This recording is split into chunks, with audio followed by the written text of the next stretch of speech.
Laughed at for helping kids at 74. Now every child wants her. Welcome back and enjoy the story.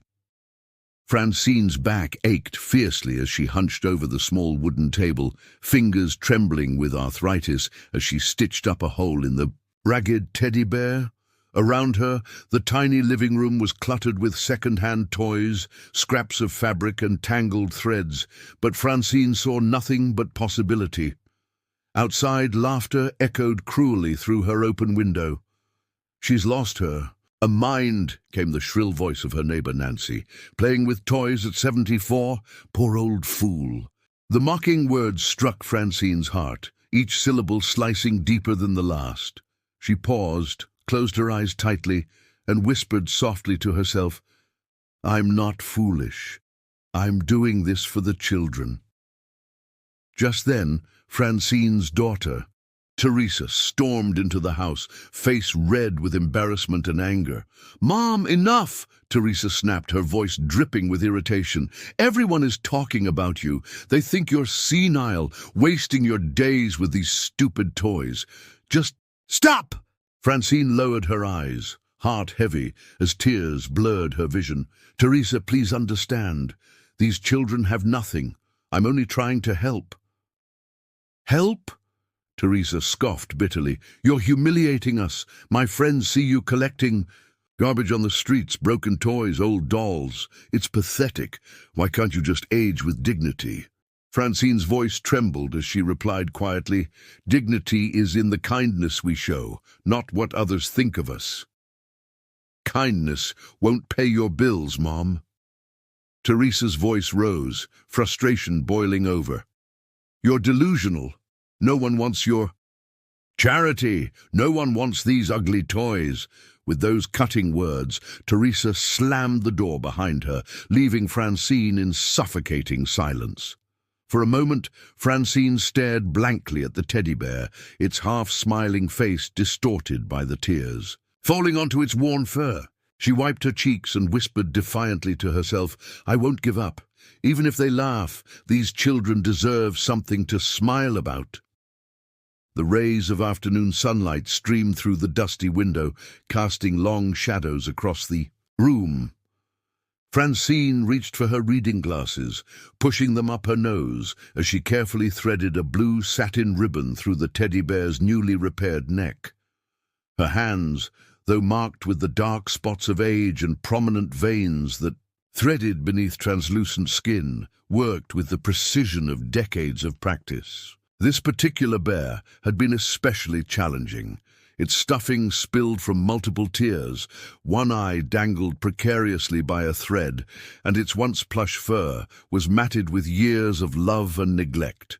Yet, to Francine, these imperfections told a story of a companion well-loved, a friend who had stood witness to a child's laughter, tears, and whispered secrets. The bear had been discarded in the trash behind Peterson's department store. Francine had spotted it during one of her daily walks, its sad button eye seeming to peer out at her from beneath crumpled newspapers and empty coffee cups. She'd felt an immediate connection to the abandoned toy, perhaps because she too knew what it felt like to be cast aside, considered useless by a world that prized the new and untarnished. If you're enjoying the story, type 5 in the comments and subscribe for more videos like this. If not, type 0. It helps me create even better content for you. Continuing. As evening descended, Francine finished her work on the bear, holding it up to inspect her handiwork. She'd used parts from 3 different discarded toys to make this one whole again. Buttons from an old doll's dress for eyes, stuffing from a torn cushion, and fur patches from another bear beyond repair. The result wasn't perfect. The bear had one blue eye and one black, and patches of different colored fur gave it a mismatched appearance. But it was whole again, sturdy and ready to be loved. Francine placed the bear carefully on the shelf with the dozen other toys she'd repaired that week. A wooden train with newly painted wheels, a porcelain doll with reattached limbs and freshly combed hair, a picture book with pages meticulously taped and rebound, Her treasure trove of rescued companions grew steadily, despite the ridicule she faced daily. Tomorrow was Thursday, delivery day. Francine always looked forward to Thursdays when she would carefully pack her repaired toys into her ancient rolling shopping cart and make the slow, painful journey to St. Mary's Children's Hospital 6 blocks away. The hospital staff had been initially skeptical when she'd first appeared at their doors 3 months ago with her cart full of refurbished toys. But the children's delight had quickly dispelled any doubts. Now they expected her weekly visits, though they remained the only people in her community who valued her efforts. Francine settled into her worn armchair, rubbing her sore fingers as memories washed over her, memories of a time when she'd been respected, when her skilled hands had created beautiful gowns in New York's garment district, when her needle and thread had fashioned exquisite designs that draped the forms of society women and Broadway actresses. But that was decades ago, before arthritis had stolen the sureness from her fingers, before age had bent her once straight back, before her husband Michael had died and left her alone in this cramped apartment in Chicago, where neighbors knew nothing of her former life or accomplishments. The morning arrived with a bitter wind that cut through Francine's threadbare coat as she pushed her cart along the cracked sidewalk.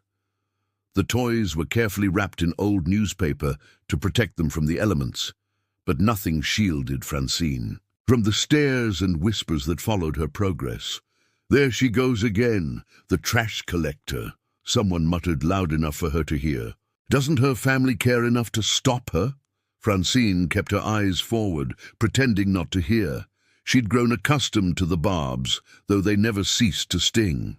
The worst part was knowing that Teresa agreed with them, that her own daughter saw her hobby not as an act of generosity, but as an embarrassment, a sign of mental decline.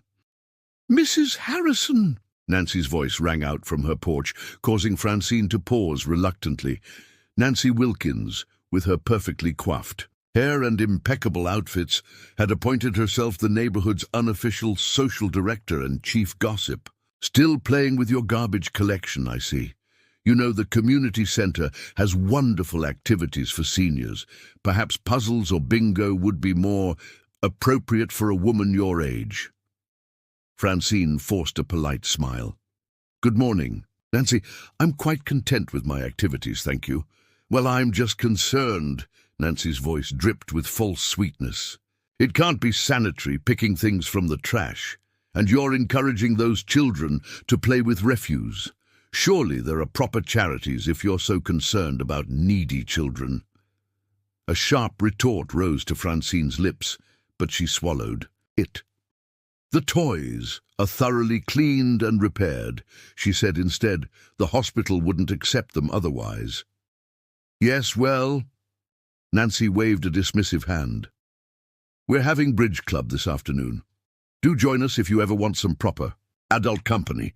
Francine nodded non-committally and continued on her way, the weight of the cart suddenly seeming heavier against her arthritic wrists. She'd never been accepted into Nancy's social circle, even before her toy repair mission began. The neighborhood ladies found her eccentric, a former New Yorker who spoke of fashion designs and Broadway when they discussed grandchildren and garden club meetings. By the time Francine reached the hospital, her hands were numb from cold and strain. The automatic doors slid open, welcoming her into the blessed warmth of the lobby. Nurse Jenkins, a plump woman with kind eyes, spotted her immediately. "Mrs. Harrison." "Right on time, as always," she greeted Francine warmly. "The children in the oncology ward have been asking about you all morning. Tommy especially. He's been waiting to see if you fixed his sister's bear." At the mention of Tommy, Francine felt a surge of purpose that erased her weariness. Tommy Bradshaw, a freckle-faced boy of 8, had approached her shyly last week, holding a tattered teddy bear that belonged to his 5-year-old sister Lily. The little girl was undergoing chemotherapy, and her beloved bear had suffered a terrible accident when another child had accidentally torn it during a playroom scuffle. "I have it right here," Francine said, carefully unwrapping the mended bear from its newspaper cocoon. "I made him extra special." The bear now sported a tiny red cape with the letter L embroidered in gold thread, a piece of fabric Francine had salvaged from an old theater costume she'd kept from her New York days. "A superhero bear for a superhero girl," she explained. Nurse Jenkins' eyes misted. "Oh, she's going to love this. That child has been through so much, and she's been inconsolable without her bear." She helped Francine unload the rest of the toys onto a cart. "You know, Mrs. Harrison, what you do means more than you might realize. Many of these children come from families that can barely afford their medical bills, let alone new toys. And there's something about these toys you repair. They have character, history. The children sense that." Francine felt warmth spread through her chest at the nurse's words, a stark contrast to the cold reception she received in her own neighborhood. Here, at least, someone understood the value of her work. As they made their way toward the children's ward, Francine felt a twinge of anxiety. Despite the joy her weekly visits brought, she always experienced a moment of doubt before facing the children. Would they laugh at her creations, noticing their imperfections rather than their potential? Would they, like the adults in her life, find her offerings inadequate? But the moment she entered the playroom, her fears dissolved. A chorus of excited voices greeted her. "Miss Franny's here? Did you bring new toys? Can I show you the doll you fixed for me last time?" Small faces lit up with genuine delight, making Francine's aches and the morning's humiliations fade into insignificance. This moment of pure joy was worth every snide comment, every disapproving glance, every painful step of her journey. Tommy rushed forward, his eyes wide with anticipation. "Did you fix Lily's bear, Miss Franny? She's been crying every night without him."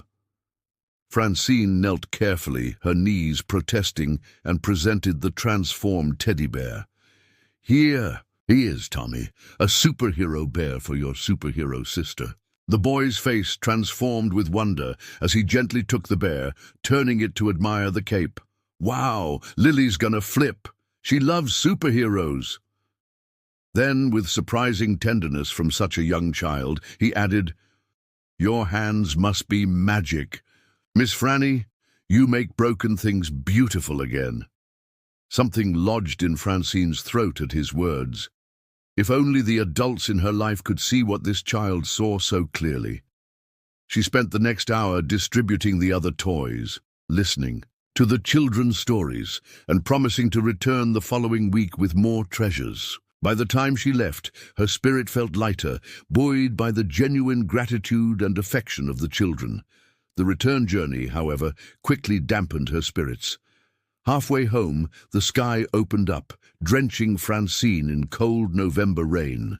Her cart, now empty of toys but heavy with collected materials, a broken jack-in-the-box from someone's curb, a plastic doll missing an arm, fabric scraps from a dumpster behind the craft store, became unwieldy on the slick sidewalk. Exhausted and soaked, she paused beneath a shop awning to catch her breath. Through the window, she could see a television displaying the local news.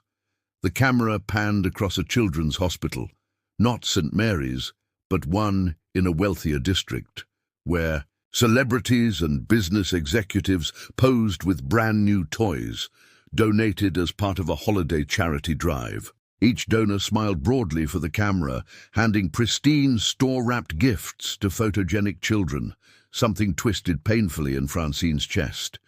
Her own contributions would never merit such recognition. In fact, if anyone filmed her, delivering her refurbished cast-offs, it would likely be to mock her. The contrast between the celebrated charity of the wealthy and her own ridiculed efforts struck her with particular cruelty. A few minutes later, as Francine resumed her journey through the rain, a passing car swerved deliberately toward the curb, sending a wave of dirty street water cascading over her. Young laughter echoed as the vehicle sped away. Francine stood frozen in shock, water dripping from her coat, her hair plastered to her face, her cart's contents now soaked. "Oh my God!" a familiar voice gasped. "Mom!" Francine turned to see Teresa emerging from the coffee shop behind her, accompanied by two elegantly dressed women whom Francine recognized as her daughter's colleagues from the marketing firm where she worked as an executive.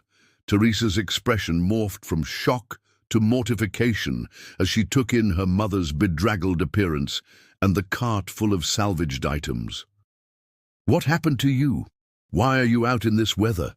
Her voice dropped to a hiss as she stepped closer. "And pushing that trash around in public?" "I was at the hospital," Francine explained, trying to keep the hurt from her voice. "Delivering the toys. I'm on my way home now." One of Teresa's companions smirked, whispering something to the other woman that made them both struggle to suppress laughter. Teresa's face flushed deep red.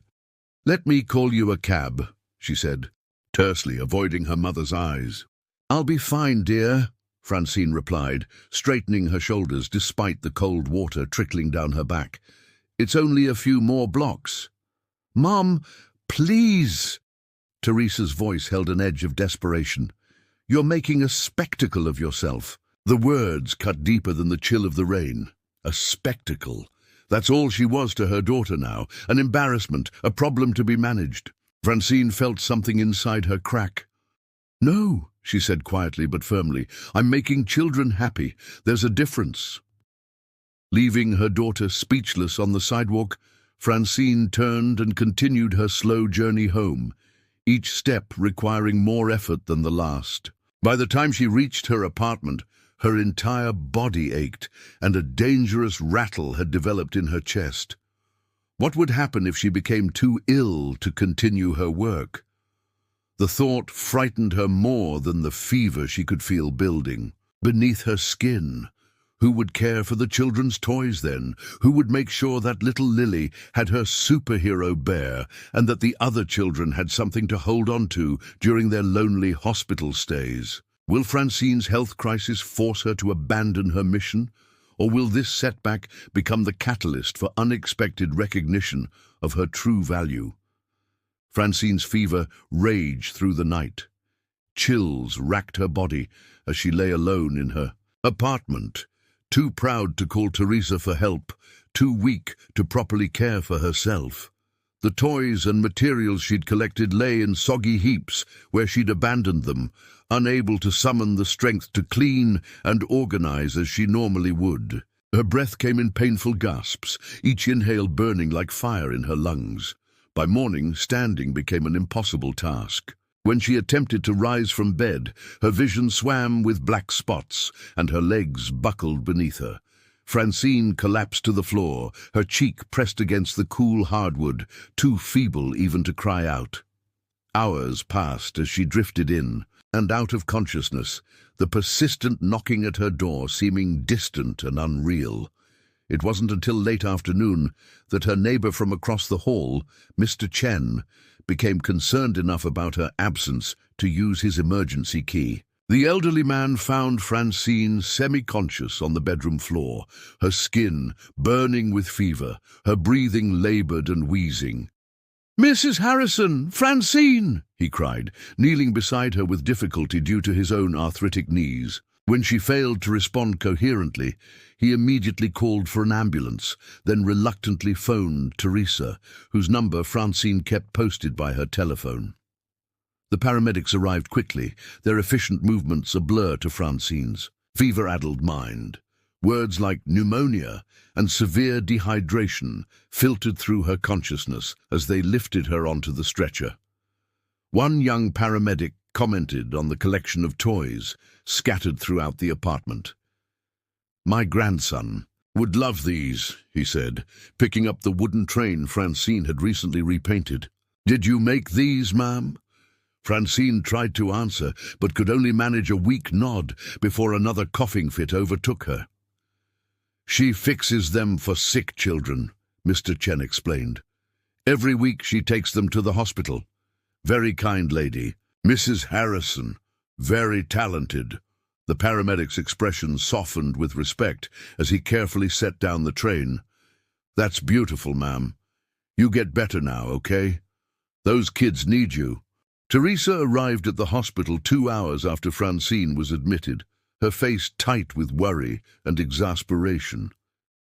"Pneumonia," she muttered, pacing the small room where Francine lay connected to oxygen and IV antibiotics. "Mum, this is exactly what I've been worried about. Trudging around in the rain, handling God knows what kind of germs from those discarded toys. It's not safe for someone your age." Francine wanted to defend herself, to explain that she always wore gloves when collecting items and disinfected everything thoroughly before beginning repairs, but speaking required more energy than she possessed. Instead, she closed her eyes, letting Teresa's lecture wash over her in waves. "I've been thinking," Teresa continued, mistaking Francine's silence for acquiescence, "that maybe it's time to consider assisted living, somewhere with activities, proper supervision, people to check on you regularly." Francine's eyes flew open in alarm. "No," she managed to croak. "Mom, be reasonable. You can't keep going like this. Your hobby is literally killing you." "Not a hobby," Francine whispered hoarsely. "Purpose," Teresa sighed, running a hand through her impeccably styled hair. "You used to have real purpose, Mom. You were an artist, a designer. These broken toys they're beneath your talents." She gestured helplessly. "Why can't you join a senior arts program, teach sewing to adults? Something respectable, something that honors your skills without—" She trailed off. "Without embarrassing you?" Francine finished, her voice gaining strength despite the pain in her chest. Before Teresa could respond, a nurse entered with Francine's medication. "You have some visitors, Mrs. Harrison," she announced cheerfully. "A young boy's been asking for you all day. Hospital policy says family only, but Dr. Reynolds from Pediatrics made a special exception." Teresa frowned. "Visitors? What visitors?" Her question was answered moments later when Tommy Bradshaw peeked around the doorframe, his small face solemn with concern. Behind him stood his parents, and, cradled in his arms, the superhero bear Francine had repaired for his sister. "Miss Franny," Tommy whispered, approaching the bed cautiously. "Nurse Jenkins told us you were sick. Lily wanted you to have Bear until you get better. She says he has healing powers now because you made him super." Francine felt tears spring to her eyes as Tommy carefully placed the bear beside her on the hospital bed. The child's simple gesture of kindness, offering his sick sister's beloved toy to comfort Francine, spoke volumes about the impact her work had made. Tommy's mother stepped forward, extending her hand to Teresa. "You must be Francine's daughter. I'm Amanda Bradshaw. Your mother has been an absolute godsend to our family." Her voice caught with emotion. "Lily was diagnosed with leukemia last year. She's only 5. The treatments, they're so hard on her little body. That bear was her constant companion, but when it got damaged, she was inconsolable. The child, life specialist, tried to replace it with a new one, but Lily wouldn't have it." Mr. Bradshaw nodded in agreement. "Then your mother appeared like some kind of toy-fixing angel. Not only did she repair the bear that meant so much to Lily, but she made it special, a superhero just like Lily's fighting to be. Since getting it back, Lily's attitude has completely changed. She wears a cape to her treatments now, says she and Bear are fighting the bad cells together." He cleared his throat, clearly emotional. "You simply can't put a price on that." "Kind of hope." Teresa stood speechless, looking from the Bradshaws to her mother with newfound confusion. This was not the reaction she'd expected from recipients of her mother's charity, not the polite tolerance of eccentric kindness, but profound gratitude for a meaningful gift. Tommy tugged at Francine's blanket. "Miss Franny? When you get better, can you show me how to fix toys too? I want to help. Before Francine could answer, Nurse Jenkins appeared at the door with a colorful, handmade card. "Sorry to interrupt, but the children from the oncology ward made this for you, Mrs. Harrison. They're all pulling for you to get well soon."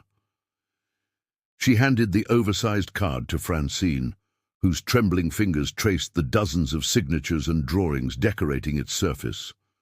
"They miss you already," Nurse Jenkins continued, addressing Teresa now. "Your mother has become a highlight of these children's difficult journeys. Many of them don't have much. Some are from foster care, others from families struggling to pay medical bills. The toys your mother repairs become their most treasured possessions because they're given with such love and attention to each child's needs." Nain, as if to emphasize this point, a young doctor appeared in the doorway. "Mrs. Harrison, how are you feeling?" he asked, approaching the bed. To Teresa, he introduced himself. "Dr. Reynolds, pediatric oncology. Your mother is something of a celebrity in our ward." "Celebrity?" Teresa echoed, looking increasingly bewildered. Dr. Reynolds nodded enthusiastically. "The toy lady, we call her, though that hardly captures the importance of what she does." He checked Francine's chart. Before continuing, "You know, we have corporate donors who send brand new toys by the truckload, but the children still prefer your mother's creations. I've been trying to understand why." He smiled at Francine. "I think it's because each repaired toy carries a message these kids desperately need to hear, that being broken doesn't mean being worthless, that with enough care and attention, what's damaged can become not just whole again, but special in a new way." Teresa sank into the chair beside her mother's bed, the doctor's words settling heavily upon her. She looked at her mother, truly. Looked at her perhaps for the first time in years, and saw not a confused old woman clinging to undignified habits, but an artist still practicing her craft, still making a difference in the world. For Francine, the doctor's articulation of what she'd intuitively understood, but never verbalized, brought a sense of vindication so powerful that it momentarily overshadowed her physical discomfort. Yes, this was exactly why the repaired toys mattered. They were symbols of resilience, of beauty reclaimed from brokenness.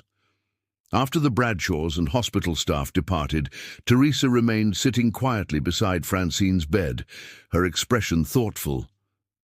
"I had no idea, Mom," she finally said softly. "All this time I thought you were just, I don't know, refusing to act your age, being stubborn."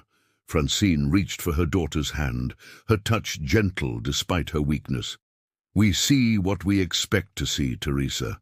You expected senility, so you saw a foolish old woman playing with toys.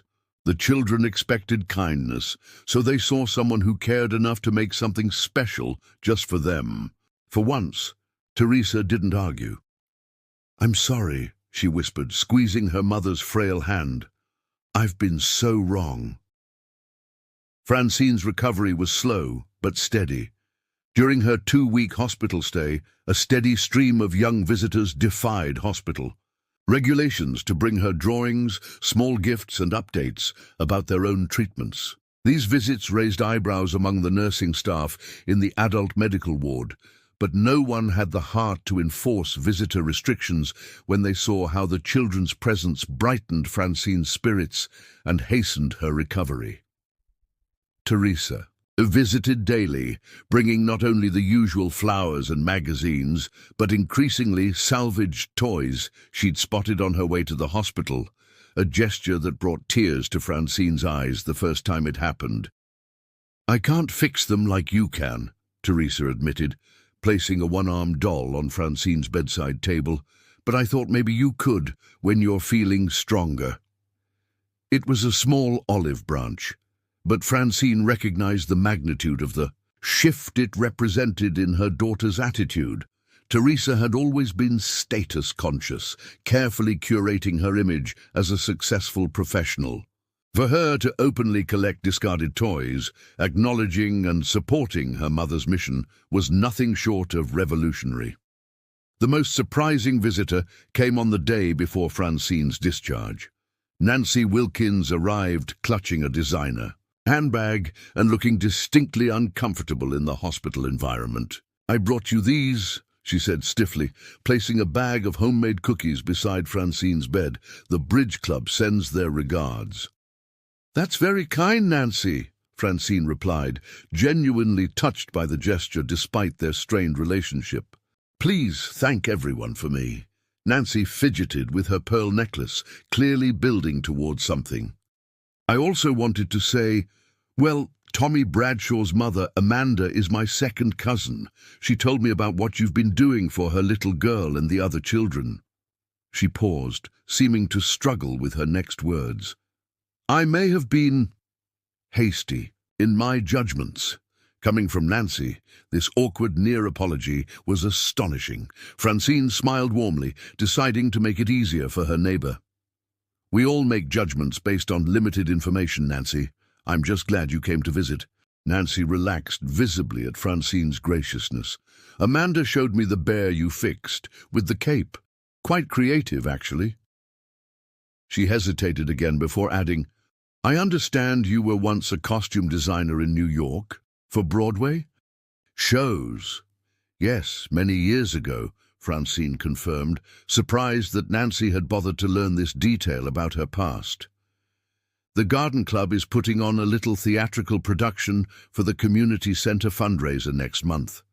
Nothing fancy, just a simple play about the town's history. Our costume department could use someone with professional experience."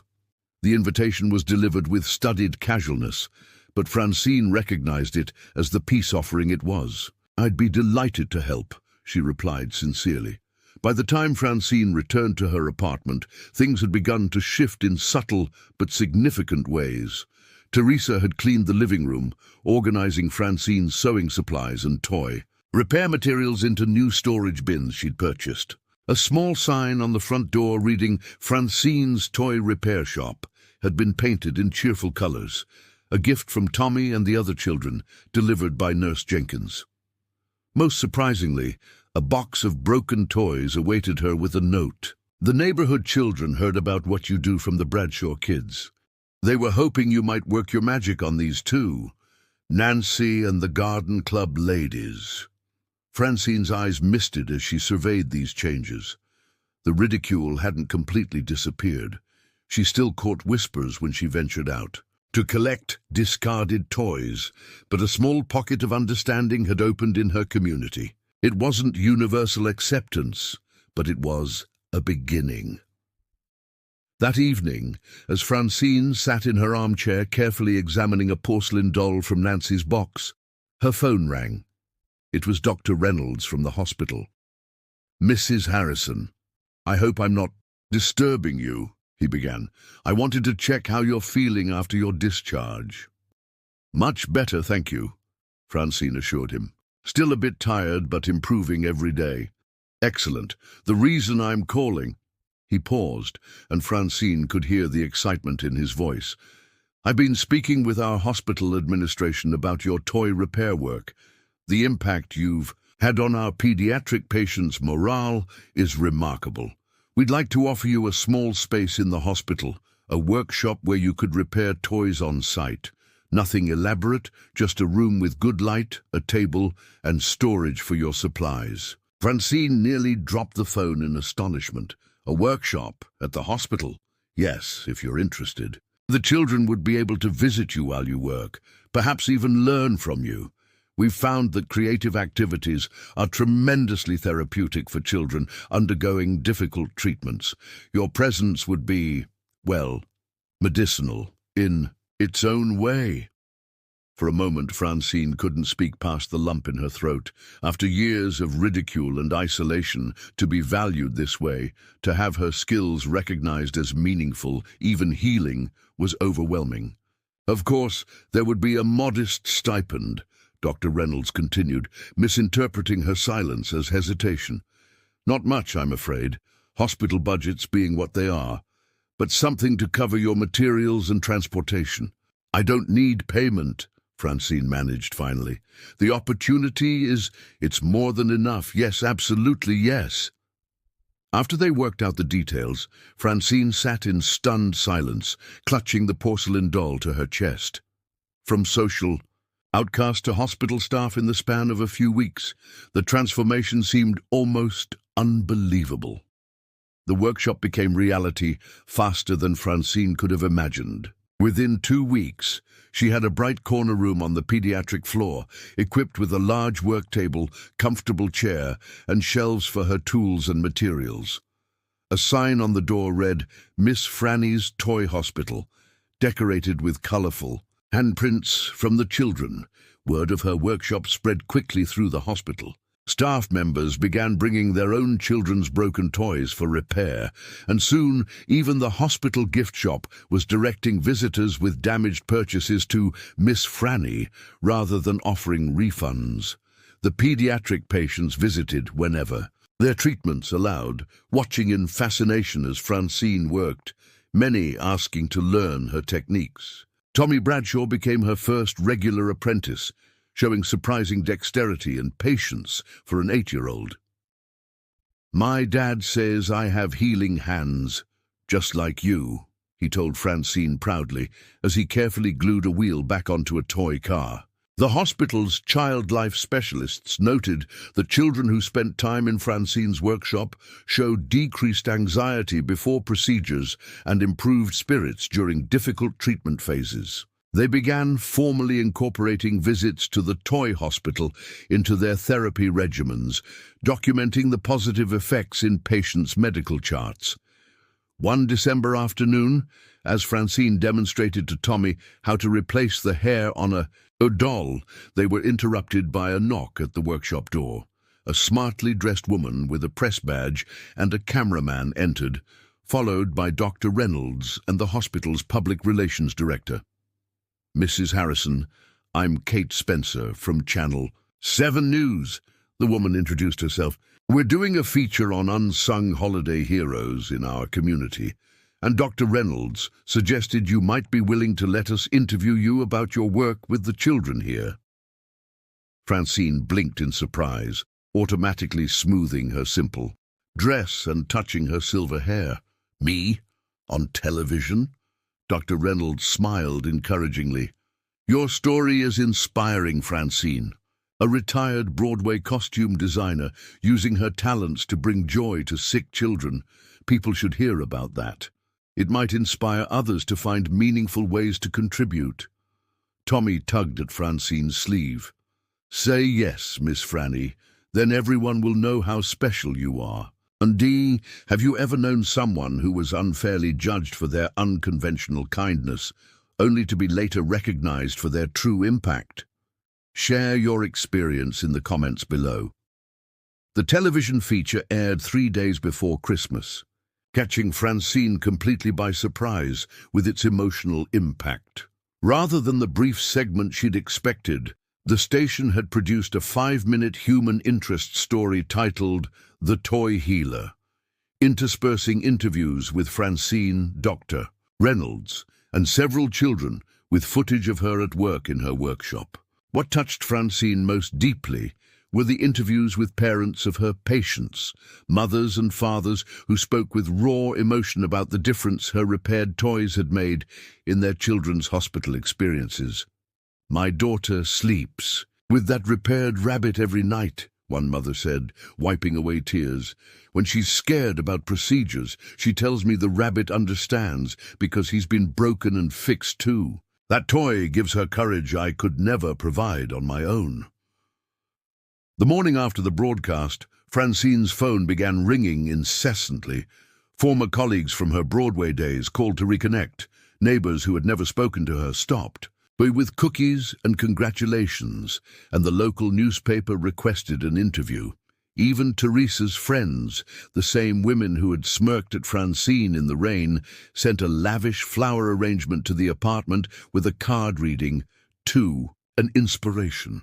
Most overwhelming was the response from the public. Boxes of broken toys appeared at the hospital reception desk with notes asking for Miss Franny's help. Craft stores sent donations of materials. A local furniture maker delivered a custom-built cabinet for her workshop with dozens of tiny drawers for organizing buttons, eyes, and zippers. A local fabric store owner visited personally, offering to serve as a collection point for donated materials. "I never imagined," Francine whispered to Teresa as they sorted through another box of donations. "All these years, I thought I was foolish, just as everyone said." Teresa squeezed her mother's shoulder. "You weren't foolish, Mom. You were just ahead of everyone else in understanding what matters." The most unexpected visitor arrived on Christmas Eve.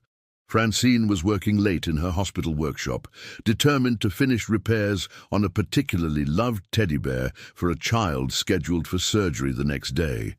A soft knock at the door interrupted her concentration. "Come in," she called, not looking up from her stitching. "Mrs. Harrison, I hope I'm not disturbing you." The unfamiliar male voice caused Francine to raise her head. A tall, distinguished-looking gentleman in an expensive suit stood in the doorway, seeming oddly hesitant. "Can I help you?" Francine asked, setting aside her work. "Actually, I hope I can help you." He stepped forward, extending his hand. "I'm Richard Donovan, CEO of Wonderworks Toys." Francine's eyebrows rose in surprise. Wonderworks was one of the largest toy manufacturers in the country, their products displayed prominently in every major department store. "I saw your feature on the news," Mr. Donovan continued, glancing around the workshop with evident curiosity. "It resonated with me. May I?" He gestured to the chair opposite her. "Of course," Francine nodded, bewildered by his presence. Mr. Donovan settled himself, seeming to gather his thoughts. "Mrs. Harrison, I started Wonderworks 40 years ago in my garage repairing and reselling used toys. Few people know that. Our corporate history has been somewhat sanitized over the years." He smiled ruefully. "Watching you work with those children, seeing your dedication to making broken things beautiful again, it reminded me of why I entered this business in the first place." He reached into his briefcase and withdrew a folder. "Wonderworks would like to establish a foundation in your name, the Francine Harrison Toy Repair Initiative. We'd provide funding for similar workshops in children's hospitals nationwide, training for volunteers, and materials. Each workshop would follow your model, with the goal of not just providing toys to children in need, but teaching them the value of repair and renewal." Francine stared at him, momentarily speechless. "Mr. Donovan, I don't know what to say." "Say yes," he replied simply. "Your approach, it's more than toy repair. It's about healing through creativity, about showing children that imperfection can be beautiful, that being broken doesn't diminish worth. These are values our society desperately needs." He leaned forward earnestly. "Will you help us spread this message?" Tears welled in Francine's eyes as she nodded. Yes, of course." The Francine Harrison Toy Repair Initiative launched officially on Valentine's Day. The first 10 hospital workshops opened across the country, each designed to replicate the warm, creative environment Francine had established.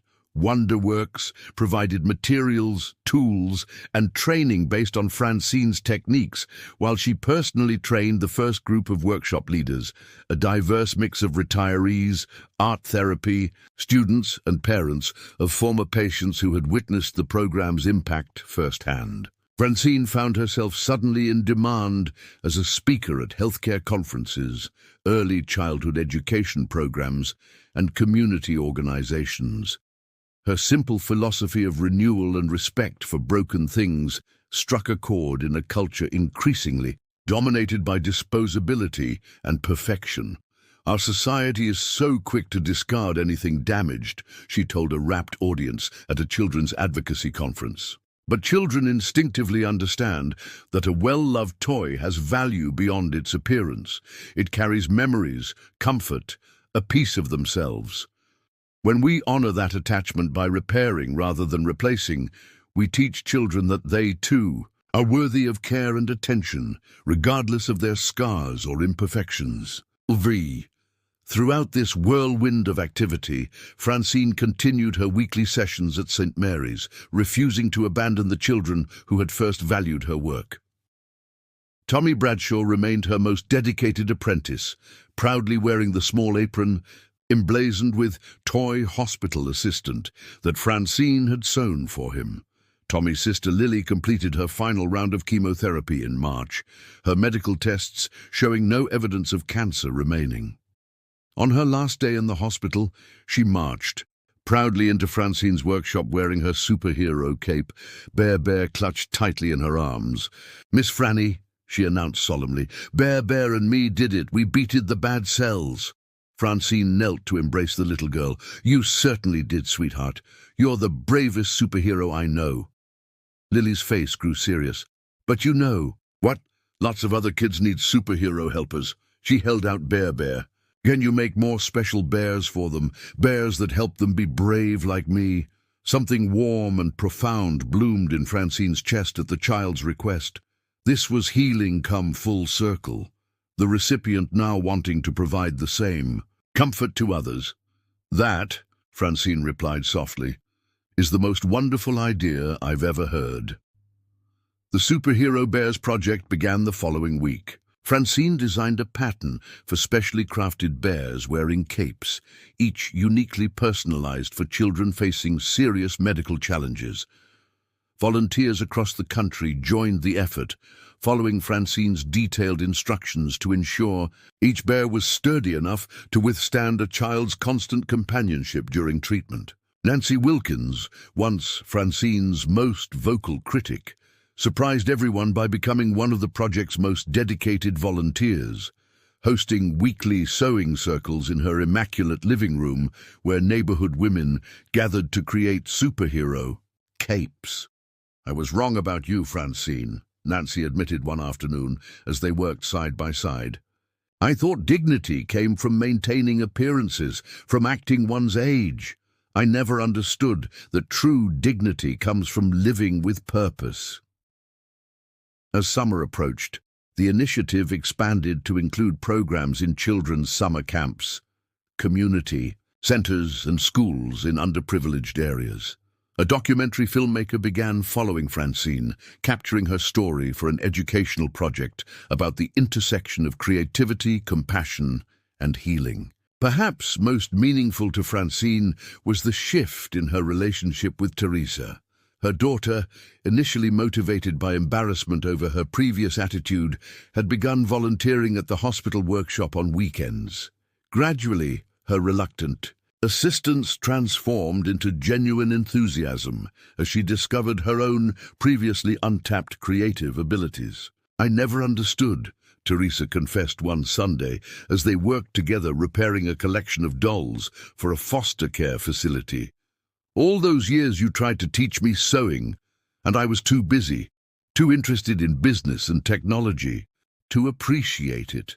Francine smiled, recognizing the apology beneath the words. "Different generations value different skills, dear. It's natural." "But this isn't just about sewing," Teresa insisted, carefully stitching a tiny dress. "It's about seeing potential where others see trash. It's about patience and attention to detail and—" She paused, searching for words, "and honoring the attachment people form with objects that matter to them. I wish I'd understood that sooner." 1 year after Francine's first broken toy collection, she stood before a crowd gathered in the hospital auditorium. The initiative had grown beyond anyone's expectations, with workshops in over 50 hospitals nationwide, thousands of volunteers, and testimonials from doctors about improved patient outcomes in facilities with repair programs. Dr. Reynolds introduced Francine to thunderous applause. "This remarkable woman has revolutionized how we think about healing," he told the audience. "Her work reminds us that medicine isn't just about treating physical symptoms. It's about nurturing the human spirit, about seeing the whole person behind the patient, about recognizing that comfort comes in many forms." Francine, still uncomfortable with public speaking, despite months of practice, approached the podium slowly. Her gaze swept over the assembled crowd. Hospital staff, volunteers, corporate sponsors and dozens of children with their repaired toys clutched tightly in their arms. "A year ago," she began softly, "I was a foolish old woman playing with garbage, or so everyone thought. Today, we've created something beautiful together, something that matters." She smiled at the children in the front row. "But the truth is, I haven't changed. I'm still doing exactly what I was doing then, seeing value where others saw trash, believing that with enough care and attention, broken things can become not just functional again, but special in new ways." She paused, emotion momentarily overwhelming her. "The difference isn't in me or my work. The difference is in how that work is perceived. And that change in perception reminds us of an important truth. Value isn't inherent in objects or even in people. It's recognized and created through our attention and care." As Francine continued speaking, her voice growing stronger with passion, she noticed an elderly gentleman entering at the back of the auditorium. He moved with difficulty, leaning heavily on a cane, but his face shone with unmistakable pride. Michael, her husband, gone now for 15 years, but always present in her mind's eye during significant moments. For an instant, Francine faltered, confused by this impossible vision. Then she realized this wasn't Michael, but his brother Edward, who had moved to Australia decades ago. She hadn't seen him since Michael's funeral.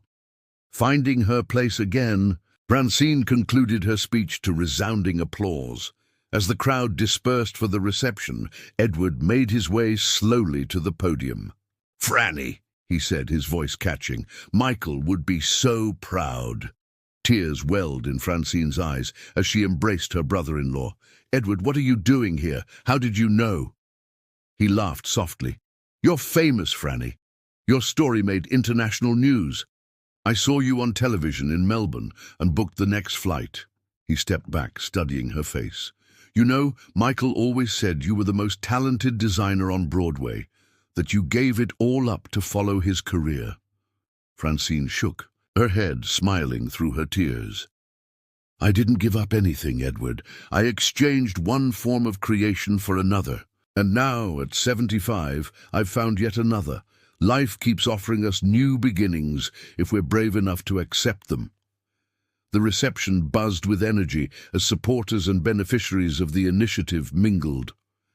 Francine found herself surrounded by well-wishers, but her attention kept returning to a quiet corner where Tommy sat with several other children, carefully showing them how to sew buttons onto a collection of stuffed animals.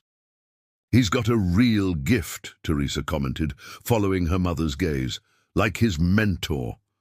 Francine nodded, watching as Tommy patiently guided a younger child's hands. "He understands the heart of it, that we're not just fixing toys, we're creating connection, continuity, comfort." Later that evening, as Francine prepared to leave, Tommy approached with a small package wrapped in newspaper. "I made this for you, Miss Franny," he said shyly, "to say thank you." Francine unwrapped the gift carefully to find a small handcrafted picture frame. It had been assembled from popsicle sticks, bottle caps and other found objects, all carefully arranged and secured. Inside was a photograph of Francine with Tommy and Lily, taken the day of Lily's final treatment. "It's made from broken stuff," Tommy explained earnestly, "like you taught me, because broken things can be beautiful." Francine gathered the boy into a gentle hug, too moved to speak immediately. When she found her voice, she whispered, "This is the most beautiful gift I've ever received, Tommy. Thank you for understanding so perfectly." What would the future hold? More workshops, certainly. More children learning the value of repair. More communities recognizing the wisdom in Francine's simple philosophy. Already, schools were developing programs based on her model, teaching children both practical skills and deeper values through the art of toy repair. Environmental groups had begun citing the initiative as an example of sustainable practices, noting the thousands of toys diverted from landfills.